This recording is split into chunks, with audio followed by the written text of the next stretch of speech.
Hello, my name is Crэг Freiser, and this is my partner Dion Giuliano, one of the top clear coaters and painters in the nation today.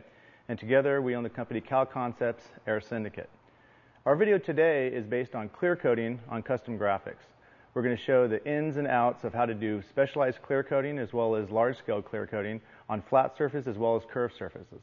We're also going to show how to incorporate pearls such as ghost imaging or ghost flames within a clear coat, how to do touch-ups into that clear coat, and repairs and troubleshootings in your clear coating system.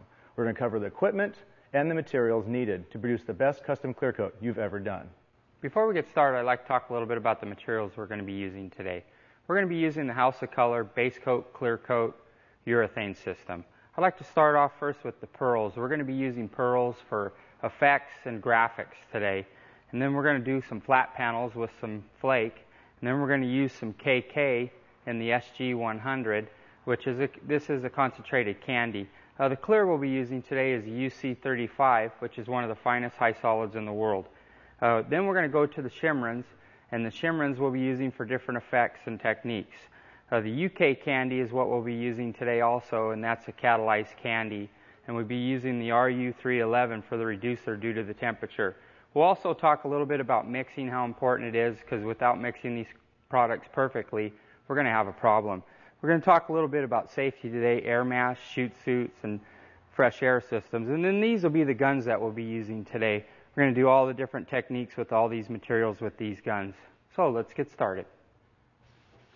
Since we had painted this hood with our BC25 black House of Color base coat overnight, we're going to need to scuff it the next day. Most base coats have a window of anywhere from 12 to 24 hours, in which case, if you don't clear them within that window, you must scuff them. Now, Dion's using a red Scotch-Brite pad to lightly scuff the surface. This scuffing doesn't remove much material, but what it does do is knock down the shine and allow for a mechanical tooth for the clear or any other paint application to stick to. If your base coat is a metallic and you do this scuffing technique, you will scratch the metallics or the pearls involved in it. In this situation, you would end up using an inner coat clear on top of that base coat so that the next day when you did the scuffing, you would only be scuffing the inner coat and not damaging the underlying metallics. As Dion finishes scuffing the hood, I'm going to prepare to tack the surface to remove any lint and dirt. Tack cloths come folded up. A common problem that painters have is they use the tack cloth all folded, and this can leave adhesive behind as a contaminant. You want to unfold the tack cloth right out of the package and let it air for about 15 minutes. Just draped out. Then you never fold it up. You bunch it up like this. And you don't even press hard. I just let the weight of the tack cloth remove the dirt. And you may not think this is very effective, but this tack cloth is very sticky. Notice the black already on there just from the scuffing. You want to go all around this.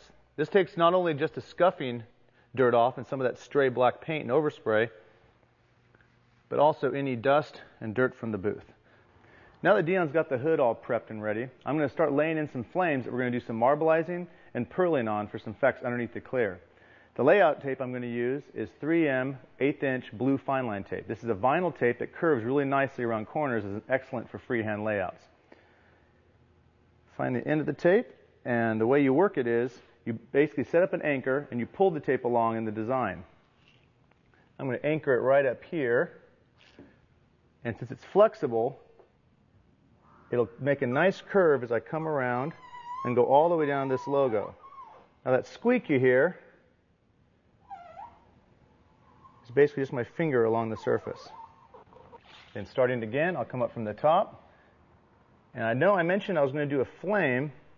See how I got a nice scallop going here? Sometimes it's good to start out with a scallop and have that branch into a flame. Notice I'm going to curve up, and it's literally like an orchestra of your two hands working together. The one hand following and anchoring the tape as the next hand, the second hand, the one holding the tape, actually does the design work. The average layperson may assume that the hand pressing the tape down is doing the layouts. That's not true. It's just following and guiding the tape, making sure that as you curve, it keeps nice and steady. You don't want any jerky lines. If you have any bad lines in here, what's going to happen is it's going to be translated into your actual graphic itself. And come right back up here and mimic our scallop that we have over here. You you want it to be fairly close to the one you just did. And quite often you can eyeball it pretty dang close. Now you see this up here, kind of little messy ends. Don't worry about it. We're painting the center of this design. All we're concerned about is a clean edge from our blue tape. Notice I'm running my fingers over it. I'm making sure it's all pressed down so I'm not going to have any bleeding. Then I'm going to come in and start another one over here. Set up another scallop, probably a little bit higher. You don't want to do them all the same height. And I'm following the body line. Never lay out graphics on a vehicle without taking the body line into consideration. And mimicking the same style of flames, I come in here and I finish up these designs. Now, the first flame you lay out is the one that's going to determine the style of the rest of your job. If you make a little mistake or do a little weird little flame, sometimes instead of redoing the entire flame job, it's better to just do them all in that style. Many times, continuity is more important in custom painting than perfection. When doing this, you've got to have an intrinsic, natural sense of balance in your design. I'm looking around the whole design as I do these flames. If you just look at one small area as you do the layout, you're going to get what we call tunnel vision. You're going to create this really great design that doesn't take into account the outside body lines of the vehicle. And I can come in with one more flame, I think. Let's see. Sometimes I'll look at it and I'll kind of just trace my hand along, figure out what I can do. Yeah, I'll come with one more flame here. Keep the continuity. Look at the bases. See, the negative of the flame is a drip. If all these little drips here are basically the same, then their negative space is agreeing with your positive element of the flame. There is a scientific way to approach flame jobs. Even though it is a very freehand and free-form concept, you can apply techniques to make sure you're doing the job right. And as I come around this last bend, I'll finish off this flame and actually turn this flame right here into the last scallop of this job, actually extending this one here. Now I finished the layout of the flames on the other side of the hood. We went over all the tape to make sure there's no lifts or bubbles that may cause some leakage. And now it's time to actually start masking. When you mask off layout graphics, you can do it a number of different ways. You can use masking tape, in which case you'd use 3/4 inch tape or 2-inch tape. You can also use a transfer tape system. What we're going to use today is a transfer tape system. This actual product here is called Automask, made by Coast Airbrush. It's a paper-based masking system with adhesive backing on it. It's much thinner and lighter consistency than normal masking tape and cuts a little bit easier. It's also more transparent so you can see the graphics through it, easier to know where to cut. Now I'm going to work with Dion on this, where he's going to grab it, I'm going to unroll it. You can get this in a number of different lengths and widths. We're going to go across the whole hood and just drape it down, just lightly. Not real tight, because we're going to come in and fill in that one area there with our squeegees. This is originally a sign product. I'm cutting the edge here with my razor blade. Then I go in with my squeegee. And I start from the center out, and Dion will do the same thing over there. I'm putting the tape down with the squeegee, getting out the air bubbles. Now, unlike the sign industry, where when you're laying out graphics, you got to get every bubble out for appearance sake, a few bubbles now and then when doing masking doesn't matter. You press them down. See that right there? A little bit of a bubble that lined out and became a crease. But you know something? We're cutting this. As long as it's pressed down, the crease will stick to itself and not cause any bleeds. If you don't press out all the wrinkles, the wrinkle can go from being just a simple wrinkle to being like a tunnel, and the paint itself will travel along that tunnel. One more sheet right here will be all we need, and we can patch in the bottom. After we've laid the single sheets down over the whole hood, we'll each take the sheets and do just the small corners at the tips of the hood. You can do this with masking paper if you like, or just masking tape. But if you're using the transfer tape, sometimes it's easier just to do the whole hood with the transfer tape itself. Then using the squeegee out all of the wrinkles. And when we're done, in a very small amount of time by comparison to standardized taping, we'll have this hood completely masked off and protected and ready to start cutting out the graphics. We've got all the transfer paper laid out here and smoothed out, making sure there's no air bubbles or any areas that are lifting that the paint can travel down when we actually do spraying. Now what we're going to do is we're going to take our knives and cut out the entire design right on top of this paper. Using the blue fine line underneath is not only a guide for the flames, but also as a buffer so our knives don't go all the way through into the paint job. And what I'm doing right now may seem kind of bizarre. I'm just leaving little marks so we know which areas to remove. You may find this redundant, but you'd be surprised how many times your mind plays tricks on you when you're painting, and even the most advanced painters will cut everything out and then pull the wrong side. We're removing this area to do the marbleizing on. Now the blades we're going to be using today are these. They're just single edge razor blades. You can get them in packs of 100 and 200. They're pretty inexpensive at most automotive stores. There's carbon steel ones and stainless steel. We like the stainless because they don't rust and they last a lot longer when cutting. Also, the stainless ones will not cut into glass if you have to do any cutting around glass and stuff. Now, you have to get a real light hand developed for this, and as I come along, I lightly cut along that blue tape, right in the center of it. I'm not going on the edge. You always want to make sure you're using a very sharp knife. Just like that old adage, you only cut yourself on dull knives. The only time you'll actually damage the paint surface if you're using a dull blade. You will develop a really keen eye and a light touch when doing this, but only over time and practice. Now, another thing you might want to also remember is about changing out blades. Changing blades not only gives you a new edge to work with, but it gives you a little bit of a break. If you start cutting along on a design, you'll find that the more you cut, the longer you're cutting on a design, the harder you're going to be pushing down. You won't even know it until about the time you get to the end of the vehicle, you're cutting into bare metal, you're pressing so hard. You don't even realize it. You just progressively get a heavier and heavier hand. So constantly remind yourself, light hand. Keep that hand light. You don't want to cut through. If you cut through the bare metal, you can cause a leakage area where actual clear will get down inside there. And months later or immediately after, it could either bubble, lift, chip, or delaminate the paint. At this point, we've got all the areas cut. If you've noticed up at the top, Dion has taken his knife and actually cut and lifted a little bit of the tips. This way, he's able to pull the masking all the way down. Since we progressively layered this paper, you can do it this way without getting any, what we call pullbacks, where you pull a little piece of tape and it stops. Notice how it just transitioned right into a nice pull all the way down. I'm going to do the same thing Dion did here. I'm lifting my tip of the flame with my knife, making sure it's not held down at all. And as I come along, it separates real nicely, joins with the next one, and I can pull this whole flame down right there. And I'll stop there and then keep on going, progressively working my way down. Don't rush this step. If you rush this step and make mistakes, it's going to be reflected in the quality of your paint. Any lifts, any areas, any cut-throughs will show in bleeds. And then you can go down and just pull it all the way through. Now we have a little area right here. It's actually a good example of how we're going to do some troubleshooting. See this? What this is we had a bare metal area on this hood before we painted it. And it lifted the paint off. Notice it only lifted right there because this is one small bad area. Now, this is an example of improper preparation. That's a good way to show how you can do a touch-up. Even though this is improperly prepped, if this was clear-coated, this never would have happened. The clear would have penetrated all the way through here. With an area this small, I don't want to come in and spray primer because it'll build up too much of an edge. I'm going to come in before we do our marbleizing, and with a little bit of base coat in my airbrush, just touch that up. Nice way of using the airbrush to touch up lifts here and there. See the area right here we're going to do our small repair on. It may feel a little smooth, but there's a slight edge there, and there may still be some loose paint that wants to lift up. Dion's going to come in with a piece of used 600 grit 3M sandpaper that's been soaked in water and start slightly feathering that edge.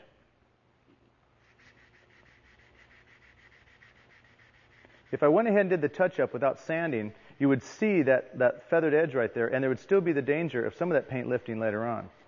Now, you don't want to bathe this area in water. We have it masked off, and the water can damage this tape. So Dion progressively uses the wet sandpaper to get the feathered edge, and then comes in with the paper and wipes away the water before it starts soaking in and damaging the tape.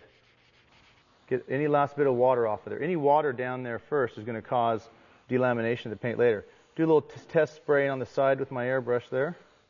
I've got BC25 black in this gun. Now, I know for all you bodywork purists out there, I'm not primering, but this is a very small area, and the clear will lock in. This is a two-stage base coat I'm using, the BC25, and it dries very fast. I use a little air to help it along. And look at an angle on it. You can see if you're getting good coverage and if you have any of the feathered edge left. If I still saw a little bit of an edge, I'd wait about 15 minutes and then have Dion come back in with his sandpaper and feather it some more. Now the touch-up is done. I've noticed I blended outward on it. Even though this is black and I probably didn't need to do that much, if this is any other color, I'd want to blend at least 2 to 3 inches in either direction to make sure that if for some reason the metallic didn't quite match, I could blend it away and you won't see that. We've already finished the layout, and and we pre-cleaned and wiped the surface down with a tack cloth to get rid of any stray dust. Now it's time for marbleizing. To marbleize the surface, we're going to use House of Color MB01 Silver White Marbleizer. This has a slow-drying clear in it that also has a dry pearl. The dry pearl is what gives the interesting effect. The slow-drying clear allows the surface to stay wet long enough so the saran wrap can create the effect and not dry too quickly. We're going to add this to Dion's gun, which is an LPH 100, ideal for spraying the marbleizer since it gives a good medium spray pattern, and it's a small enough gun you can get it in and around certain areas. You want to give a nice, even, wet coat when you spray it down. Too little and it will dry too fast. Too much, it'll be too wet and way too opaque. Notice how it looks like silver paint. It is pretty close to silver paint, except for it has no pigment in it. What you see is nothing but pearl. It's actually metallic. Now, Dion's going to grab this end of the saran wrap, and we're going to apply it to the first area that he actually sprayed. Go lengthwise on the hood, from the top down on the first area, lightly laying it on there, and then he grabs the next sheet. You got to kind of get this in concert with one another. Do this on your own, and it just dries way too fast.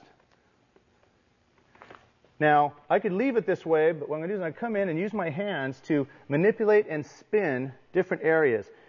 If you grab and spin an area, it'll give a really funky effect when you finally take this all off.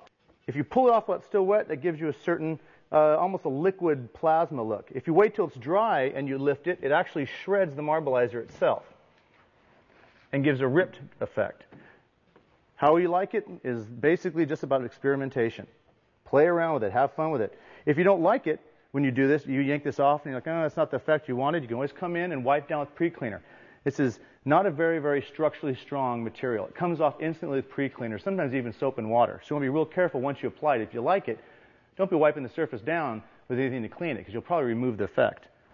I'm kind of liking this twist effect here, and I'm going to actually twist and lift, which will give a different effect. Notice how it almost looks like a plasma look going on there. Throw it back there. And look around. I'll take a spare piece of the saran wrap because if there's an area that you don't like too much, you can always come in. See, there's a little bit of a geometric shape in there. I can kill that by dabbing. Add a little bit more texture to some of this. That area up there looks a little bit dead. And we're going to let that dry a little bit. This takes a little bit longer than base coat to dry, sometimes anywhere from 15 to 20 minutes to completely dry. Then what we'll do is we'll just drape a piece of saran wrap over this just to protect it, because we're then going to spray the center one, and then we're going to spray the one over here.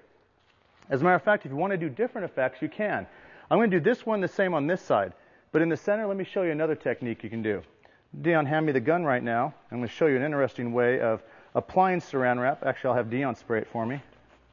Just spray it on the plastic that I bunched up here. Spray just a little bit wet on there.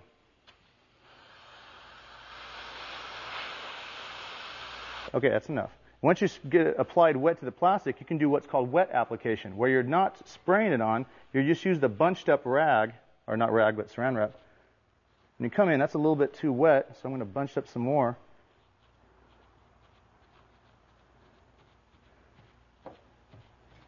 And what it does, it leaves areas open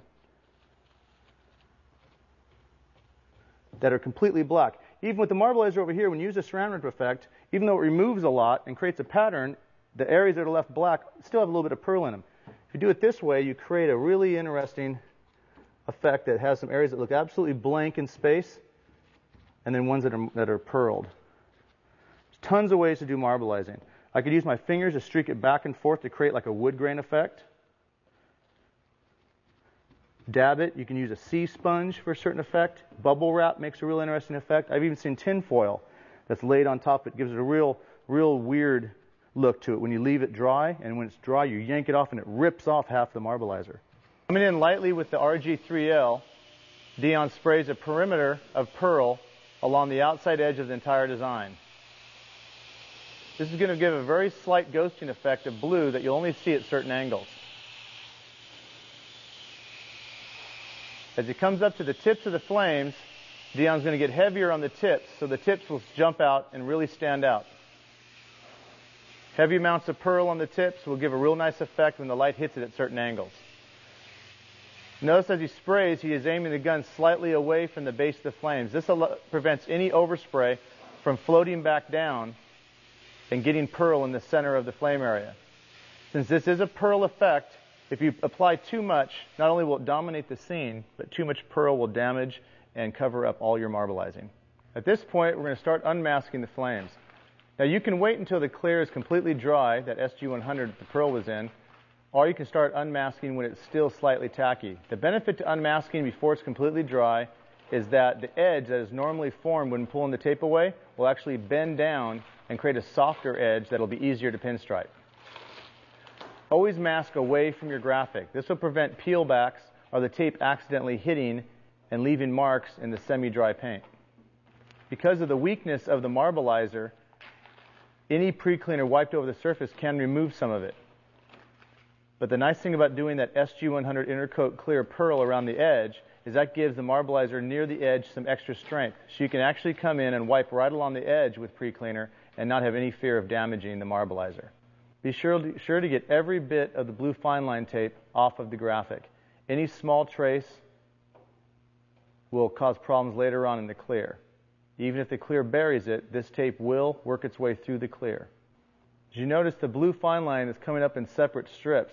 This is because the blue tape took the brunt of the knife cutting instead of the surface of the paint job.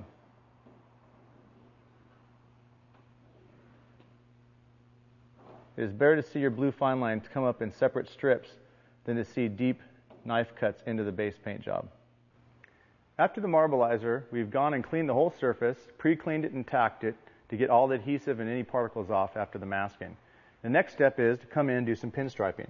Now the stripe work I'm going to do on this hood is going to be just simple line work, so I'm going to be using an Excalibur sword striper. This is a 4/0, and it's already a pre-trimmed brush that's made by Mac for Excalibur. The paints we're using are the Automotive House of Color pinstriping urethanes. I've got my white, light blue, and lavender here. I'm also using the double-aught lettering reducer, which is specifically designed for the striping paints. I also have some KU150 catalyst here that I'm going to use a few drops of in the reducer just to lock in the paint real good. I also have a magazine here. When the weather's kind of hot, I'll use a magazine to palette the brush on because it won't absorb as much reducer. And in the wintertime, when it's colder, I'll sometimes use a phone book or a more absorptive material like newspaper. Notice how thin that brush is once it's reduced down. I'll take a little bit of my lavender, which is actually, I got a few drops of white mixed in with it to lighten it up a bit. Since I am going on a black hood, it needs to be lighter, otherwise it's too dark. And as I palette the brush, I'm actually working the paint in to the brush itself. Paletting also can help, besides loading up the paint in the brush, it also helps you figure out the right consistency of paint. You can feel the tension and the drag of the brush as you go back and forth. And the harder it pulls, the thicker the paint is. It takes a little bit of time and practice before you know how much paint you want to use. Now the reason I use the catalyst in the reducer and not in the paint is if I add it to the paint, this paint would probably start going off and hardening before I was even done striping. But if I put it in the reducer, the majority of my paint stays okay. I've got this paleted real nice, and holding it, using my forefinger and my thumb, I'll suck it into my palm, the standard technique for holding the pinstripe brush, leaving these 3 fingers as guides. Now the noise you hear is the tension from my finger on the surface of the hood. As I've mentioned in the past, many pinstripers do not like this noise. As a matter of fact, sometimes they'll use baby powder to get rid of it. I actually like it. The tension that I feel from the surface helps me gauge the amount of pressure I'm applying to the brush itself. Start from the top again, looking over your hand, making sure you keep aligned on that edge. I'm also keeping approximately anywhere from a 30 to a 45 degree angle on the brush with even tension. If you don't use even tension, your brush will hop around or your line width will change. And when you get to an area of a curve, you want to use your fingers, your support fingers, as a compass and spin that brush accordingly. I'm actually twisting the brush in the direction that I'm doing the curve. Again, spinning the brush in the direction I'm curving. I try and stick right as close to that edge as possible.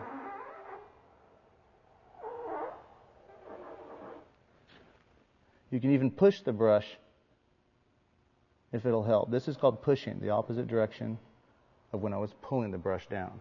I'll show you can use a combination. Many people, these stripers actually like to pull the first line of a flame or a graphic coming down. And then as they hit this radius down here, they'll pull their curve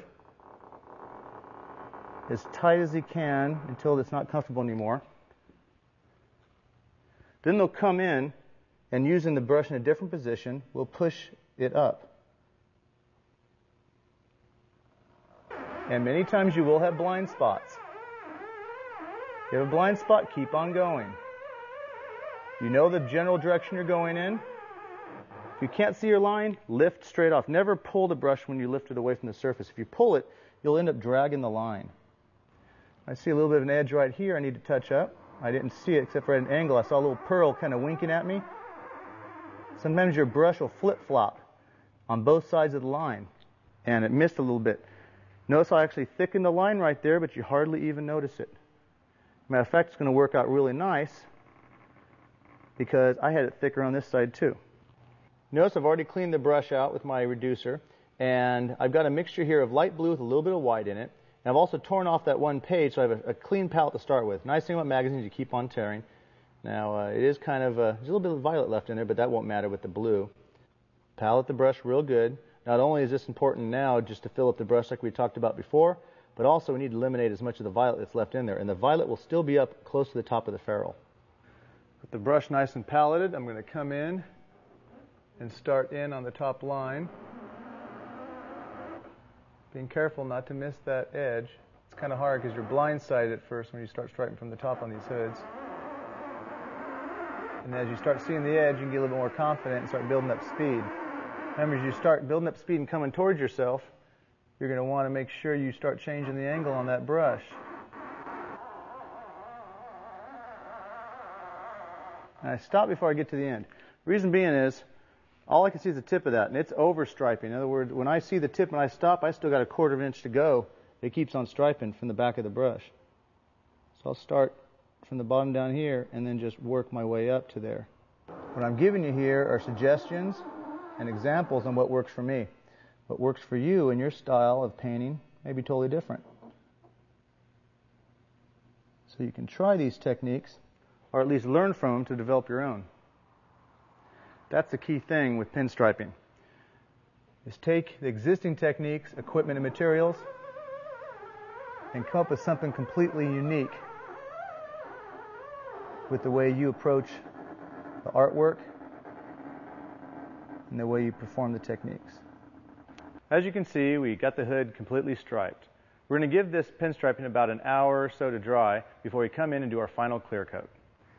Before we get to the fun part of clearing, I'd like to go over the materials that we'll be using, the safety issues, the mixing, and the type of equipment we'll be using. We're going to start off with the UC35 and the KU150 catalyst. This is an exempt catalyst that is used in different parts of the country, so you might have to check with your technical or your jobber for what catalyst you can use in your area. We're going to, with the weather conditions the way they are, we're going to use the RU311. It's a medium reducer, and it's ready to go for the temperature that we have. Safety issues is a big thing. I recommend that you wear a cartridge mask always in any type of automotive spraying, primering, clearing, candying. This is a must.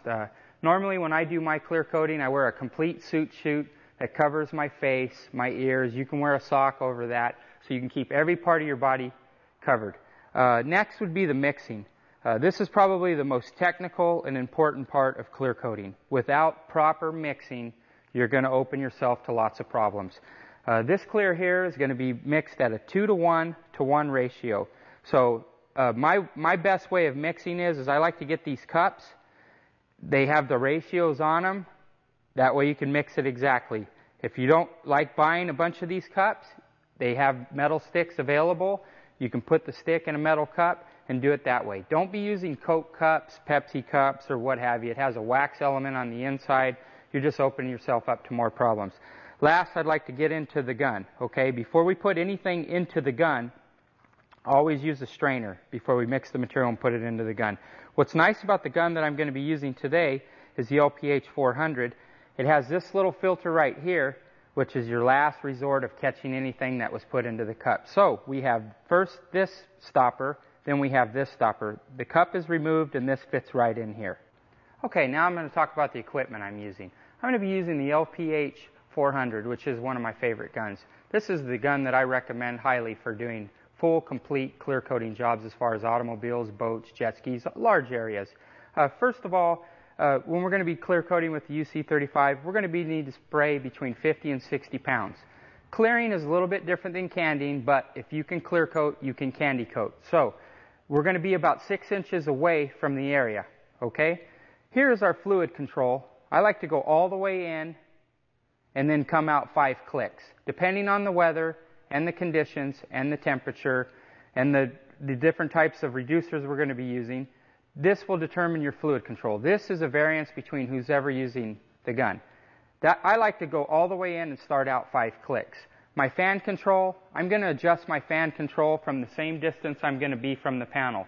I'm going to be approximately 6 inches from the panel, so I'm going to want to use a 6 to 7 inch fan. The most important thing about clear coating, we're going to demonstrate a little bit here with the flat panel, is we want to keep the gun totally in square with the panel. We're going to be very mechanical in this motion. You want to be like a robot. We're going to move the gun in this direction. Now when we're doing with a flat panel, do not let go of the trigger till we were totally off the surface. Once we're off the surface, we have let go of the trigger. We're going to do a 50% overlap, then come back at a 50% overlap. Right at the same speed, and we're at the same distance, 6 inches away. We're not going to let go of the trigger till we come all the way off the panel. Okay, now that we're ready to do the clear coating, we're going to go ahead and show you how to mix the material properly. Like I said, once again, I like using these cups. I'm going to go to a 2 to 1 to 1 ratio. So I'm going to start on this. I want my clear to come up to the second line. That's 2 parts there. So we're going to go ahead and pour. We're going to come right up to the second line. You need to be exact with this. This is a very critical stage. Once again, if you do not mix this exact, it will not dry properly and you're going to have problems. Okay, now that we're at the second line here with the clear, we're going to go to 1 for the KU 150, which is the catalyst. Okay, we're going to come right up and boom, there we are, right on the second line. This is very, very important. I cannot stress this more than I am now. Okay, last phase is the 311. We're going to come up 1 more, so we're going 2 to 1 to 1. Okay, now that we have that complete, I suggest mixing this very thoroughly. Take your time. I always mix it right, then I stop, then I come back to the left. I want to be sure that I get the reducer to go all the way down and the catalyst. Everything needs to be mixed. I'd like to go over 2 quick things before we put the material inside of the gun. With the little filter here, this is our last chance of any safety, of any contamination getting into the passageway. So I've already installed one of these. I've gone over this before. Okay, always use a strainer with the gun, okay? This is very critical because we don't know about these products, how they were put into the containers or what have you, or what's in the containers. So this is our last bit of safety. We've already installed the filter, so now we're going to install the clear. Just pouring the clear in, any level, whatever you feel comfortable with. And the filter. You can use this over and over at the time you're clearing only. I recommend that the paint store gives them to you. Just use a new one every time you put new material into the gun. You put the cap on, and now we're ready to clear. With the tack cloth, Dion's going to wipe the entire surface down to eliminate any particles, dust, or any surface dirt that may have collected while sitting in the booth area. Again, the tack rag is wadded up and just lightly dusted across the surface. He's already pre-cleaned the hood and removed any adhesive particles left over by the tape. It's very important to cover every inch of the vehicle with your tack rag. Sitting in a booth alone, even for an hour in a clean booth, can still attract dust. And the tack rag is very important to get a flawless clear coat. Dion's going to start spraying on one side of the hood, working his way to the middle, slowly getting 50-50 coverage, basically overlapping every other spray pattern 50%. He's approximately 6 to 7 inches from the surface, and he's using a 6 to 7 inch spray fan. This is crucial for getting even distribution of your clear coat. Notice he holds the hose behind his back. Keeping the hose away from the vehicle is a hidden talent with many clear coaters. Moving to the other side of the vehicle, Dion starts the spray pattern back again. Again, every pass covers the next one at a 50% coverage rate. When working on an entire vehicle, Dion will start from the bottom, and work his way up, walking around the entire car getting the lower rockers. Then does the hood exactly the same way as he's doing this one. He never crosshatches. If you crosshatch clear, many times you can see the crosshatch marks later on, even after buffing. Because of the hot weather in our spray booth area, we only had a 5-minute window before the clear started tacking up. Dion pulled his mixture adjustment back one full click so he could come on with an even heavier coat. This will eliminate any dry areas. Also, by doing minimum number of coats on the hood, if you can get the complete coverage with the minimum coats, you'll also get less orange peel effect, which happens with too much material buried over too many layers. Starting as an overlap, he's going to slowly start doing his 50% laps going to the other end of the hood. Notice the gun is even closer than before. He's lowered the gun's fan, made it smaller, but also lowered the distance between the gun and the hood, enabling him to put more material with less overspray. With very hot weather, you want to keep the gun close to the surface and move at a faster rate, because the hot weather will make the overspray stick to other parts of the vehicle that are starting to tack off. At this point, the hood's going to tack for another 5 minutes or so, and the final wet coated clear will be applied. Working on the graphic panel, Dion does the same overlap technique he did on the hood. If you've noticed, Dion is not using a tack coat on this kind of painting. Instead, he's using 2 medium wet coats. With the weather we have over here in the booth, we don't have to worry about the tack coat being used as an anchor for the paint. The 2 medium coats will dry fast enough. If you have cooler weather, you're going to want to use that tack coat before your first coat of clear. Now we're at the final phase of our custom paint job. All custom paint jobs are gauged by the quality of their clear coat, and clear coats are usually determined by the quality of buffing done by either the clear coater or his detailer. In this situation, we're going to be buffing our clear that we did yesterday on this panel. It's had it overnight to dry, and it's nice and hard. If you sand a panel too soon when it's been cleared, it'll get gummy. It won't ever buff out to the shine you want. Now, the materials we're going to be using today are 3M, and we have the 3M Perfected 3 system. We have the polishing compound, we have the foam polish, and then we have the final hand glaze. We use a lot of the polishing compound, and because of the way we like to direct it onto the surface when we're working, we put it in the small application bottles. As far as sandpaper goes, we're also using 3M. We've been pre-soaking for 15 minutes, which is very important to make sure it's soft enough so that it won't scratch the surface. We're using 2000 grit 3M in this situation, and you might even want to put a few drops of ivory soap or any other non-detergent soap in there to act as a lubricant. Now, sanding is not just to remove the tooth or to break the shine off the surface so we can come in and buff. This is considered color sanding. This isn't sanding in preparation for repainting. That would be done with much coarser grit sandpaper such as 600. 2000 grit sandpaper is about the finest you really want to start out with.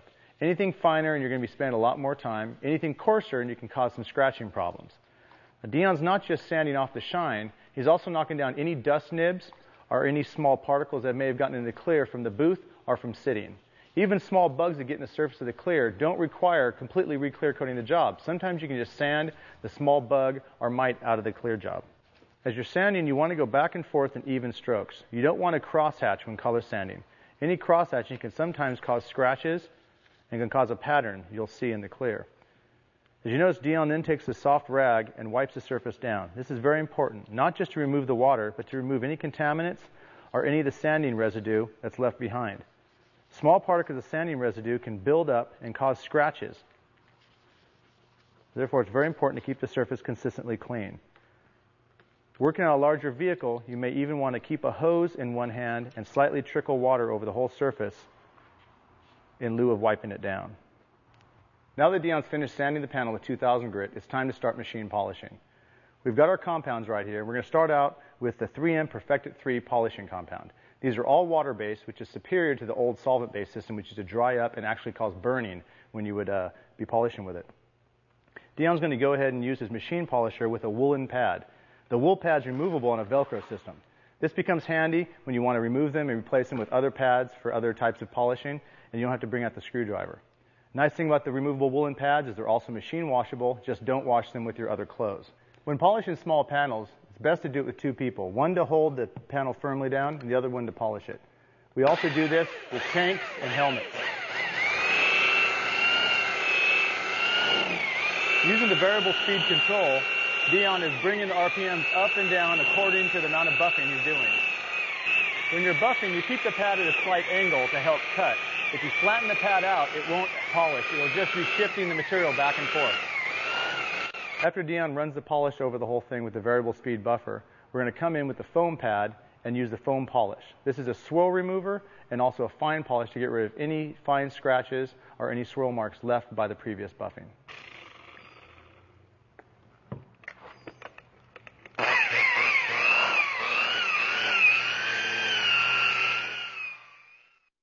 After all the foam polishing has been done, the swirls have been taken out, Dion's going to go to the hand glaze. This is specifically designed for hand polishing. You don't machine polish with hand glaze. He's going to use two rags. One's going to be an applicator rag, which he's going to use to apply the glaze to the entire surface. It goes on like a cream, and you spread it out and rub it in small concentric circles throughout the entire surface evenly. As you're rubbing it on, it'll start to slowly dry and haze out on the surface. When it gets to that certain level of equal haze, you can then use your clean rag to wipe the entire surface off. Hand glazing is not a form of polishing. It's closer to a form of waxing. It's literally almost a sealer. We will do hand glazing quite often right before shows or right after we've washed a car and waxed it. Hand glazing is a nice way to do a top shine and clean up the entire area that you just got finished polishing. Perfected 3's hand glaze is perfect for this type of job.